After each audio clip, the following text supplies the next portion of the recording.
नमस्कार मित्रांनो, घरोघरी मातीच्या चुली या मालिकात आपण पाहणार आहोत ज्या पुराव्याच्या बळावर हॉस्पिटलमधील खरं सत्य जगासमोर येणार होतं.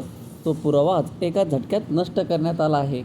कॉम्प्युटर स्क्रीनवर अचानक झिरमिळ्या येतात आणि ऑपरेटर जेव्हा सांगतो की मध्ये 10 मिनिटांसाठी लाईट गेली होती आणि त्यावेळेस काहीच रेकॉर्ड झालं नाही, तेव्हा जानकीच्या पायाखालची जमीनच सरकते. पोलिसांच्या उपस्थितीत इतक्या हाय सिक्युरिटी सिस्टीममधून ऐन वेळेला 10 मिनिटांचा डेटा गायब होणं हा केवळ योगायोग नक्कीच असू शकत नाही. गुन्हेगाराला माहीत होतं की आपण पकडले जाणार आहोत, म्हणूनच त्याने हे हॅकिंग घडवून आणलं. हॉस्पिटलमधील ती 10 मिनिटं गायब करणारा हा अदृश्य शत्रू कोण असेल?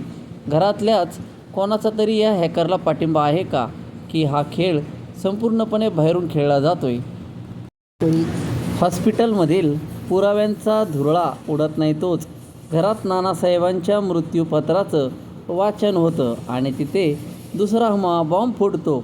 वकील जेव्हा जाहीर करतात की नानांनी तर ही संपूर्ण प्रॉपर्टी जानकी यांच्या नावावर केलेली आहे, तेव्हा सुमित्रा सारंग, ऋषिकेश आणि शर्वरी यांच्या चेहऱ्यावरचा रंगच उडतो.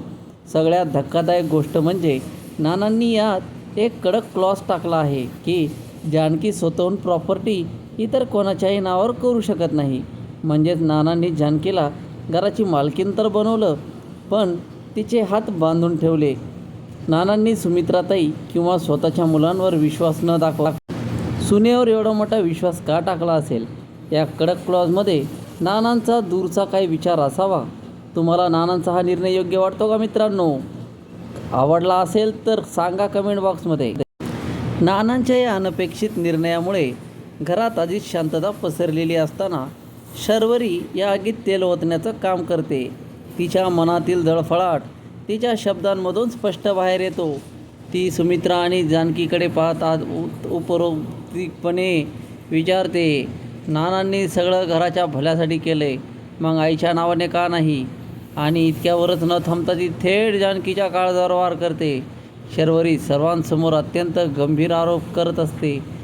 हे मृत्यूपत्र नक्की नानांनीच केलं आहे की हे खोटं मृत्यूपत्र म्हणून घेतले? एका बाजूला हॉस्पिटलमधील पुरावे नष्ट होणं आणि दुसऱ्या बाजूला जानकीच्या नावावर प्रॉपर्टी होणं, या दोन्ही गोष्टींचा संबंध जोडून शर्वरीने जानकीला थेट गुन्हेगाराच्याच पिंजऱ्यात उभं केलं. कोण? शर्वरीचे हे जहरी आरोप ऐकून जानकी पूर्णपणे कोलमडून जाते.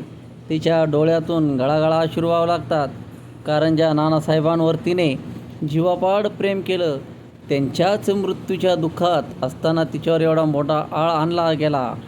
ऋषिकेश जरी जानकीच्या पाठीशी उभा असला तरी देखील कुटुंबातील इतर सदस्य जसे की सुमित्रा आणि सारंग शर्वरीच्या या विधानानंतर संशयाच्या नजरेने पाहू लागले आहेत. आता या घरात प्रॉपर्टीवरून आणि नानांच्या मृत्यूवरून कौटुंबिक युद्ध पेटणार हे मात्र नक्की. एका बाजूला हुशार गुन्हेगाराने CCTV फुटेज गायब करून स्वतःला सुरक्षित केले, तर दुसऱ्या बाजूला घरात जानकीला एकटं पाडलं गेले. जानकी या चक्रव्यूहामधून स्वतःला कशी बाहेर काढणार? शर्वरीचे आरोप घर तोडण्यास कारणीभूत ठरतील का? या सगळ्यांमधील खरं सत्य कसं बाहेर येईल? मित्रांनो, पुढील अपडेट मिळवण्यासाठी आपल्या YouTube चॅनलला लगेच सबस्क्राईब करा. भेटू पुढील व्हिडिओमध्ये. तोपर्यंत धन्यवाद.